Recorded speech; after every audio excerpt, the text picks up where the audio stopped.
World's biggest astrology community in Tamil. Online Astro TV, வாழ்வின் வெளிச்சம். Online astro டிவியை கண்டு மகிழுங்கள். நெக்ஸ்ட் அடுத்ததாக பேச போகிறது வந்து பார்த்தீங்கன்னா 4ஆம் பாவத்தின் சிறப்புகளும் சூட்சுமங்களும் அப்படிங்கிற தலைப்பில் திருமதி ஜெயந்தி வேணுகோபால் அம்மா பேச வராங்க. அவங்கள மேடை கலைக்கின்றோம். அனைவருக்கும் வணக்கம். நவகிரகங்களையும் பஞ்சபூதங்களையும் தொழுது, என்னை ஈன்றெடுத்த தாய் தந்தையர்களை தொழுது, எனக்கு உறுதுணையாக இருக்கின்ற எங்களுடைய குலதெய்வத்தையும் தொழுது, என்னுடைய இஷ்ட தெய்வமான முருகரை தொழுது, என்னுடைய கணவர் எனக்கு இந்த அளவு சப்போர்ட் செய்ததுக்காக அவங்களுக்கும் நன்றி பாராட்டி தொழுது. ஏன்னா இந்த அளவு அவர் சப்போர்ட் இல்லைன்னா என்னால் மேடை ஏறத்துக்கும் எல்லாத்துக்குமே அவரோட உறுதுணை, படிங்கன்னு சொல்கிறதுக்கே முதல்ல அவரோட உறுதுணை எனக்கு தேவைப்பட்டது. அவரையும் மனதால் வணங்கி எல்லாருக்கும் அனைவரையும் வருக வருக நான் வரவேற்று, என்னுடைய 4ஆம் பாவம் அதனுடைய சூட்சுமங்களும் அப்படின்ற இதை இது பண்ணுறதுக்கு நான் வந்திருக்கேன். இப்போ நம்ம ஜாதக அலங்காரத்தில் அழகாக நம்மளுக்கு என்னென்ன காரகத்துவங்கள் இருக்குது அப்படிங்கிறத சொல்லியிருக்காங்க. சொல்லிய வித்தை வாகனம், சுபங்கள் சூழ் வியாபாரமும் மனையும், வெள்ளு மேம்பாடும் சௌக்கியம் அன்னை, விரும்பு நல் உறவினராகும் நல்ல நிட்சேபம், பர விஷயங்கள், நரைக்கமழ் பால் பசு கன்று, வல்லதோர் தேவதானம், இப்பலனை வழுத்து 4ஆம் இடம் கொண்டே அப்படின்ற ஜாதக அலங்காரத்தில் இந்த காரகத்துவங்களை இந்த 4ஆம் பாவகத்தை வைத்து இவ்வளோ விஷயங்களை, இதை விட இன்னுமும் விஷயம் இருக்குது. நம்ம நிறைய காரகத்துவம் படிக்கிறோம். 4ஆம் பாவத்துக்குன்னா ஒரு 10 காரகத்துவம் மட்டும் இல்லை, 150க்கு மேலே இருக்குது காரகத்துவம், எடுத்துக்கிட்டே இருக்கலாம். அந்த காரகத்துவங்களை வைத்து நாம் எப்படி பலன் சொல்லணும் அப்படின்றது ஜாதக அலங்காரம் எழுதுகிற ஆசிரியர் சொல்லியிருக்கார். அதாவது சுக வாழ்க்கை, வீடு, மனை, இருதயம், தாய், உறவினர்கள், பசு, தானியம், பூமி யோகம், மந்திரம், படுக்கை, நண்பர்கள், மருந்து, தாய் வழி உறவினர், தந்தையோட ஆயுள், மருத்துவத்தில் அற்புத சக்தி. மருத்துவம் நம்ம இது பண்ணுறோம், அந்த அற்புதமாக வேலை செய்யுமா, கைராசிக்காரர் டாக்டர் அப்படின்னு சொல்கிறோம் இல்லையா, அதனுடைய தத்துவம், பரம்பரை சொத்து கிடைக்கிறது, வாசனாதி திரவியங்கள் நம்ம இது பண்ணிக்கிறோம் இல்லையா, சென்டெல்லாம் போட்டுக்கிறோம் இல்லையா, அந்த வாசனாதி திரவியங்கள், புகழ், நன்னடத்தை, கற்பு, நம்மளோட ஒழுக்கம்.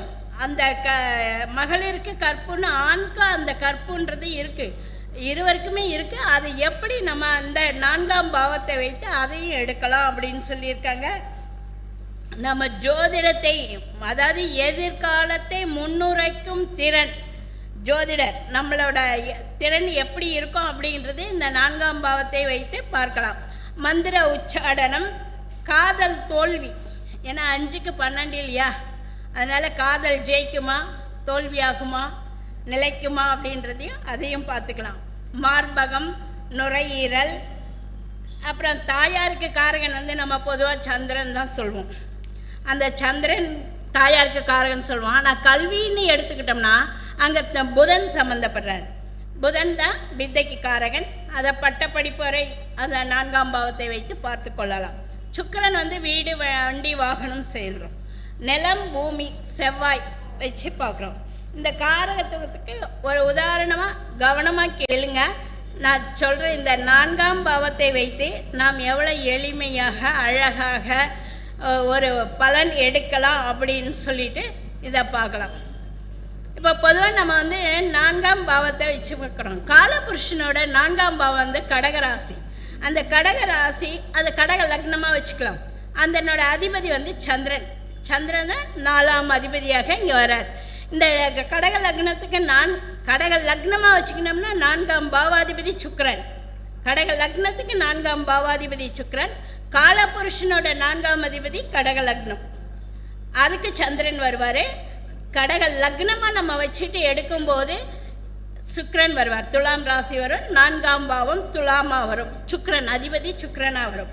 இந்த சுக்கிரனே வந்து நம்ம எடுத்துக்கிட்டாலும் துளாராசிலே இருக்கிறாருன்னு வச்சுக்கோங்களேன். சுக்கிரன் அவர் ஆட்சி பெற்று கிரவு எல்லாமே இருந்தாலும் அவர் எல்லா சுகபோகத்தையும் தந்துடுவாரா அப்படின்னு பார்த்தீங்கன்னா தரமாட்டார். எந்த சாரத்தில் இருக்கிறாருன்னு பார்க்கணும். சாரநாதன் நன்றாக இருந்தால்தான் எந்த சுகபோகமும் இதுவும் தருவார். இப்போ விசாக நட்சத்திரத்தில்னு எடுத்துக்கோங்களேன். இந்த விசாக நட்சத்திரம் கடக லக்னத்துக்கு 6ஆம் பாவமாக வரார். அந்த 6ஆம் பாவாதிபதினு அதுக்கு என்னுடைய காரகம் என்ன, ருணரோக சத்ருஸ்தானம்னு எடுத்துக்கிறோம். அவர் என்ன சாரம் வாங்கியிருக்கிறார், அந்த குரு பகவான் என்ன நிலையில் இருக்காருன்னு பார்த்துட்டு அவர் நல்ல ஆட்சி உச்சமாக இருந்தால் தான் அவர் நல்ல பலன் தருவார். இல்லையா பலன் வந்து கொடுக்கறதுல தாமதம் ஆகும். எப்பயுமே எந்த நட்சத்திரம் சாரம் வாங்கியிருக்கிறாருன்னு பார்த்துட்டு அந்த சாரநாதன் இருக்கிற நிலையை வச்சு தான் நம்ம சொல்கிறோம். இந்த சுக்கிரன் 4ஆம் பாவத்தில் விசாக நட்சத்திரம் சாரம் வாங்கியிருக்காருன்னு வச்சுக்கோங்க. விசாக நட்சத்திர சாராதிபதி குரு பகவான். அவர் எந்த வீட்டில் இருக்காருன்னு பார்த்தோம். அவரே நல்ல ஆட்சி பெற்று குருவாக இருந்தாலும் கட்டாயம் தனுஷ்லே இருந்தார்னாக்கா அந்த 4க்கு 3ன்றதுனால அவரோட சுய முயற்சி இதுன்றதுனால அவர் வெற்றி பெற்று அவர் சுய உழைப்பில் வண்டி வாகனம் வாங்குவார். அதே வேறு இதுவாக இருந்தாக்கா வாங்கிறது கஷ்டம். இன்னொரு லக்னம் எடுத்துக்கலாம். இதே மீன லக்னமாக எடுத்துக்கோங்களா. மீன லக்னத்துக்கு 4 7க்கு உடையவர் புதன். 4ஆம் அதிபதி புதன், 7ஆம் அதிபதியும் புதன், சுகஸ்தானாதிபதியும் புதன், களத்திர ஸ்தானாதிபதியும் புதன். அந்த புத பகவான் ஆயில்ய நட்சத்திரம் சாரம் வாங்கியிருக்காருன்னு வச்சுக்கோங்க. அந்த ஆயில்ய நட்சத்திர ஸ்தானம் வாங்கியிருந்தாலும் அவர் எப்படி வருமானத்தை கொடுப்பாருன்னு பார்க்கணும். அந்த அவருக்கு எப்போ வருமானம் கொடுப்பாரு, களத்திரம் வந்ததற்கு பின் வருமானத்தை கொடுப்பார். களத்திரம் வந்தால் தான் அவருக்கு வருமானம். அப்படி இல்லைன்னா குழந்தையின் மூலமாக வருமானம் கிடைக்கிறதுக்கு வாய்ப்பு இருக்கு. இங்கே தகப்பன் நிலை வந்து 9ன்னு எடுத்துக்கணும். 9 காலபுருஷனுக்கு 4 9ன்னு எடுத்த மாதிரி எடுத்தோம்னா அது வந்து சரி வராது. 9ஆம் பாவாதி காலபுருஷனுக்கு 9ஆம் அதிபதி தனுசு தகப்பன் ஸ்தானாதிபதி அப்போ குரு பகவான் எடுத்துட்டேன்னா அது சரியாக இந்த இடத்துக்கு ஒர்க் அவுட் ஆகாது. இங்கே வந்து மீன லக்னம் எடுத்திருக்கோம் நம்ம. அப்போது மீன லக்னத்துக்கு 9ஆம் பாவாதிபதி செவ்வாயாக வருவார். செவ்வாயாக வரும்போது அந்த செவ்வாய் என்ன ஆதிபத்தியம் வாங்கியிருக்கிறான்னு பார்க்கணும். அந்த ஆதிபத்தியம் வாங்கியிருந்தால் தான் அவருக்கு உண்டான இது அங்கே கொடுப்பார். ஏன்னா அந்த அதிபதி சாரநாதன் வந்து நல்லா ஏறி இருந்தால் தான் அந்த நல்ல நிலையை கொடுப்பார். அதாவது சாரநாதனும் அந்த கிரகமும் வந்து 4ஆம் பாவ அதிபதியும் உடலும் உயிருமா இருக்கணும். உடல் மட்டும் இருந்துட்டாக்கா உயிர் இல்லாமல் வேலை செய்ய முடியாது. அதே மாதிரி உயிர் இருந்து உடல் இல்லைனாலும் ஒன்றும் பண்ண முடியாது, இருக்காது. அதனால் நம்ம சாரமும் கிரகமும் அந்த உடலும் உயிருமா இருந்து நம்ம வேலை செய்கிறாங்க. எந்த லக்னமாக இருந்தாலும் 4ஆம் பாவாதிபதியும் நல்லா அந்த வாங்கிய சாரநாதனும் நன்றாக இருந்தால்தான் அந்த பலனை வந்து முழுமையாக நம்மளுக்கு கொடுப்பாங்க. இல்லைனாக்கா அந்த வாங்கிய சாரநாதன் 6 8 12க்கு உண்டானவராக இருந்தாக்கா அதுக்கு உண்டான பலனை தான் கொடுப்பாங்க. அதை அப்படியே குறைச்சிக்குவாங்க. எந்த ஆதிபத்தியம் வாங்கியிருக்காங்களோ நம்ம லக்னத்துக்கு என்ன ஆதிபத்தியமோ முதல்ல அதை பார்க்கணும். அதனுடைய தன்மையை கொண்டு தான் பலன் கொடுப்பார். எந்த லக்னமாக இருந்தாலும் அதனுடைய லக்னத்துக்கு தான். இது ஒரு உதாரணமாக சொன்னேன். இந்த மற்ற காரகத்துவங்களை வச்சு எப்படி நம்ம பலன் எடுக்கலான்றதை கொஞ்சம் சொல்லலாம். ஏன்னா நம்ம பொதுவாக 4ஆம் பாவம்னு எடுத்துக்கினோம்னா வீடு வண்டி வாகனம், அதுக்கடுத்து அம்மா, அதுதான் பார்க்குறோம், படிப்பு. ஆனால் இதில் இருக்கிற மற்ற காரகத்துவங்களையும் வச்சு சொல்லணுன்றது எனக்கு ஒரு ஆசை. அதனால் சொல்லலான்றது. நம்ம 4ஆம் அதிபதி 7ஆம் பாவகத்தில் இருந்தால் மனைவி கணவனை தாய் போல் பார்த்து கொள்வார்.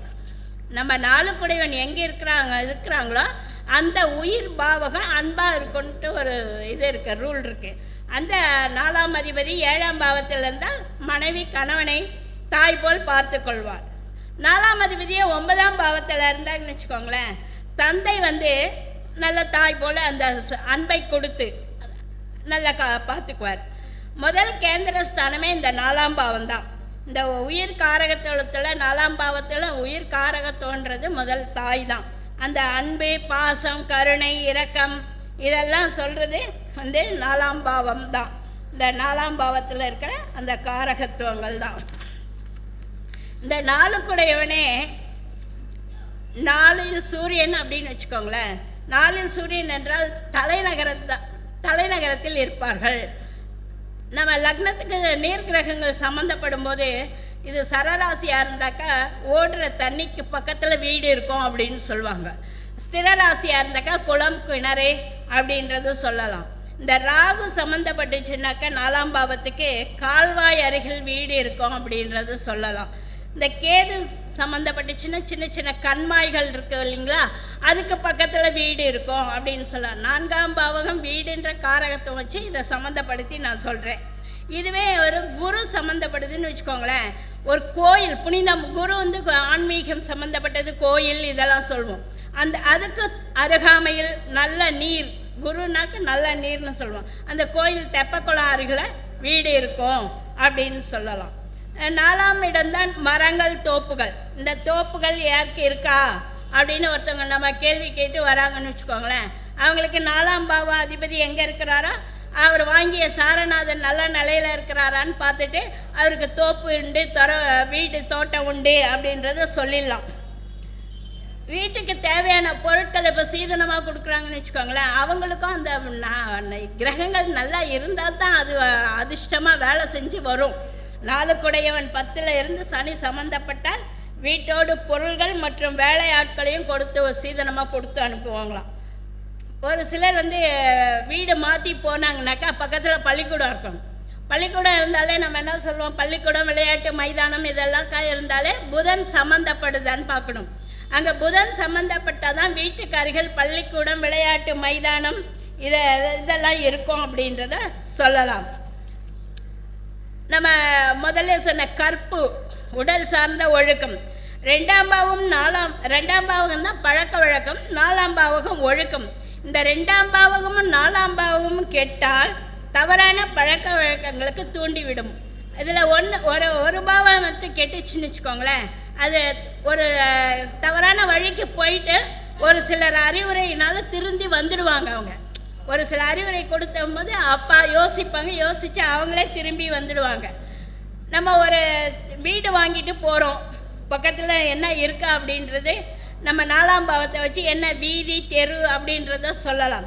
5க்குடையவன் 4ல் இருக்கான்னு வச்சுக்கோங்களேன், அவங்க தெரு பஜனை கோயில் தெரு, பள்ளி தெரு, பிள்ளையார் கோயில் தெரு அப்படின்றது ஏன்னா 5க்குடையவன் 4லனாக்கா அங்கே 5ஆம் அதிபதி உண்டான மகம், அந்த நட்சத்திரங்கள் அங்கே சம்மந்தப்படும் போது அந்த வந்துடும். பஜனை கோயில் தெரு, பள்ளி தெரு, பிள்ளையார் கோயில் தெரு அப்படின்றது அங்கே வரும். அந்த 4ஆம் பாவம் தான் சிறு படகு பரிசல், அதுவும் சொல்கிறது 4ஆம் பாவம் தான். 4ஆம் பாவத்தை வச்சு அதை நம்ம சொல்லலாம். 4ஆம் பாவம் மிக்சி சொல்கிறோம் இல்லையா, நம்ம அரைக்கிறோமே மிக்சி, அது எப்படி இது பண்ணுறது நல்லா இருக்கான்றதான் அதையும் வச்சு பார்க்கலாம். ஆனால் ராசின்னு 4ஆம் பாவ மிக்சிக்கு வந்து ராசி மேஷ ராசி சொல்லியிருக்காங்க. அதே மாதிரி நம்ம மாட்டு தொழுவம் அதுக்கு வந்து அதுவும் பார்க்கலாம். நம்ம கட்டில் மெத்தை சொல்கிறோம் இல்லையா, 4ஆம் பாவம் நல்லா இருந்தால் தான் கட்டில், 12ஆம் பாவம் மெத்தை. இந்த 4ன்றது 4, 12 நல்லா இருந்தால் தான் நல்லா பஞ்சு மெத்தையில் சுகமாக தூங்க முடியும், நித்திரை கொள்ள முடியும். 4ல் கேது இருந்ததுன்னா கயிறு கட்டில், அந்த கயிறு கட்டில் கேது சம்மந்தப்படும் போது கைத்த கட்டில் அவங்க படுத்து தூங்குவாங்க. 4, 3 சம்பந்தம் இல்லைன்னா 3, 4 சம்பந்தம் இருந்தாக்கா சின்ன கட்டிலாக இருக்கும், இல்லைன்னா அவங்க வீட்டில் 3 கட்டிலில் இருக்கும் அப்படின்றத சொல்லலாம். இது மாதிரி நிறைய விஷயங்கள் சொல்லிகிட்டே இருக்கலாம். போர்வெல்ல 4ஆம் பாவம் தான், போர்வெல் நம்ம போடுறோம் இல்லையா, அதுலேயும் 4ஆம் பாவம் வச்சு சொல்லலாம். 4ல் ராகு தான் போர்வெல், 4ல் சூரியன் புதன் வந்து சம்மந்தப்பட்டுச்சுன்னா கிணறு, 4ல் செவ்வாய் கேது கம்ப்ரஸர், செவ்வாய் ராகு ஜெட் மோட்டார் போடலாம்.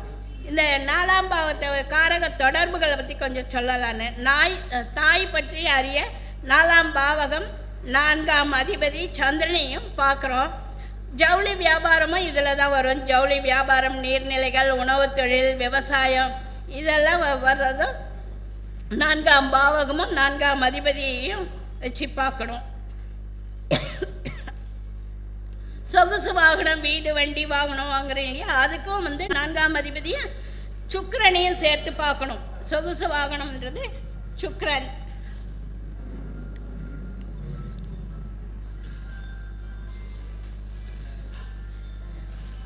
கால மரங்கள் அது இருக்கு இல்லையா, குறுகிய கால மரங்கள், கொய்யா அது மாதிரி மரங்களுக்கு சுக்கிரனையும், நீண்ட கால பழ மரங்களுக்கு குருவியும் வச்சு பார்க்கணும். குரு சனி தொடர்பு இருந்ததுன்னா சேதாரம் அடைந்த மரங்களை குறிக்கும். ஏன்னா சனி ஒரு அழுக்கு இதுன்னு சொல்கிறீங்க இல்லையா, அதனால் குரு சனி தொடர்பு சேதாரம் அடைந்த மரங்களை குறிக்கும். சனியும் 12ஆம் பாவகம் தொடர்பு ப்ளஸ் நெருப்பு ராசியும் தொடர்பு கொண்டுச்சுன்னா அந்த மரக்கறி அயன் பண்ணுறவங்களாம் போடுறாங்க பார்த்தீங்களா, அந்த மரக்கறியை குறிக்கும்.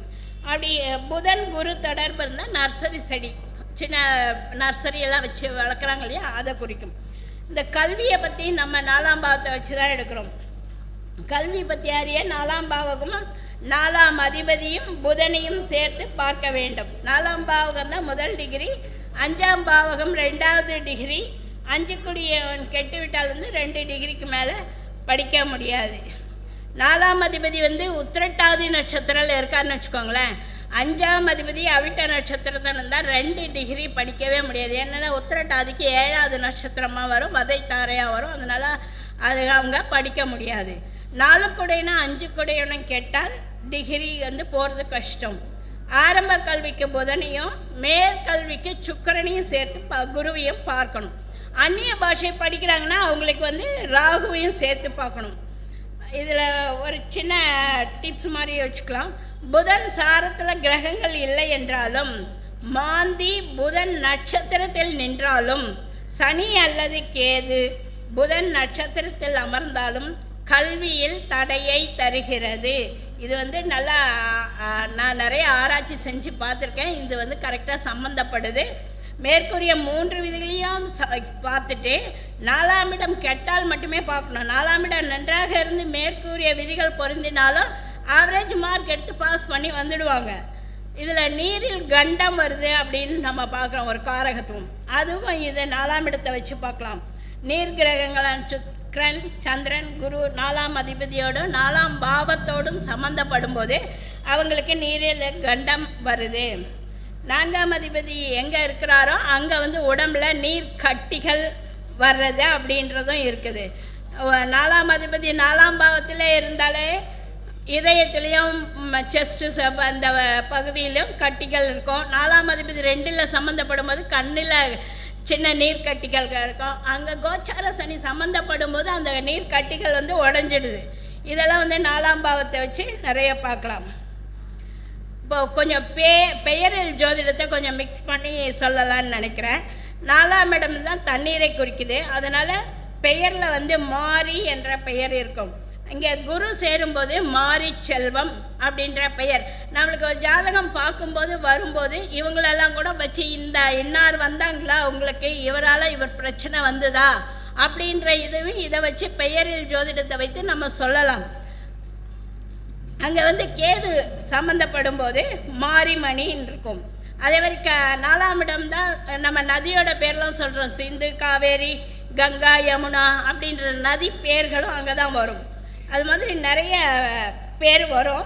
அதை வச்சு நம்ம பெயரில் ஜோதிடத்தையும் சம்மந்தப்படுத்தி 4ஆம் பாவத்தையும் சம்மந்தப்படுத்தி அதுக்கு சொல்லலாம். 4இல் புதன் அல்லது 4ஆம் அதிபதி புதன் சாரம் பெற்றால் அம்மா அல்லது அம்மா வம்சா வழியில் சரஸ்வதி என்ற பெயர் இருக்கும். அது கேட்டாக்கா ஒரு சிலர் கரெக்டாகவே நல்ல பர்ஃபெக்டாக அமையுது. நம்ம இப்படி எடுத்து வச்சு கேட்கும்போது வர்றவங்க கிட்ட இவங்களுக்கு இந்த உங்கள் வம்சாவளியில் இந்த பேர் உள்ளவங்க இருக்காங்களா அப்படின்னு கேட்டாங்கன்னா ஆமாம் அப்படின்னு சொல்கிறாங்க. அதையும் வச்சு நம்ம கேட்கலாம். 4ஆம் இடம் தான் அன்பை குறிக்கும். அங்கே சூரியன் சம்பந்தப்படும் போது அன்பரசுன்ற பெயர் அங்கே இருக்கும். 4ஆம் இடம் மேகம். அதனால் அவங்க வரவங்க மேகலா, கார்மேகம், மேகநாதன், நீலமேகம், காருண்யம் அது மாதிரி பேர் உள்ளவங்க அங்கே வருவாங்க. அவங்க இல்லை அவங்க வம்சாவளியில் இருப்பாங்க. இல்லை அவங்களுக்கு 6, 8, 12 வரும்போது அவங்க எதிரியாக கூட இருக்கலாம். அது மாதிரி பேர் வச்சு நம்ம எடுக்கலாம். 4ஆம் இடம் தான் இருதயராஜ்ன்றவங்க வருவாங்க. அப்படின்றது 4ஆம் இடம் பசு சம்மந்தப்படுறதுனால கோமதி இருக்காங்களா அப்படின்னு கேட்கலாம். 4ஆம் இடத்தோடு செவ்வாய் சம்மந்தப்படும் போது தண்டபாணி அப்படின்றத இது மாதிரி நிறைய விஷயங்கள் எடுக்கலாம். இந்த வாய்ப்பளித்த ஐயாவுக்கு நன்றி பாராட்டி எல்லாருக்கும் நன்றி சொல்லி வணக்கம் தெரிவிக்கிறேன். வணக்கம். என்னுடைய பெயர் ஜெயந்தி. நான் சென்னை 9447920993. நன்றி. அம்மா அவர்களுக்கு இப்போது மகளிரணி செயலாளர் மஞ்சுளா தேவி அம்மாவும் ஐயா அவங்களும் பொன்னாடை போத்தி மரியாதை செய்வாங்க.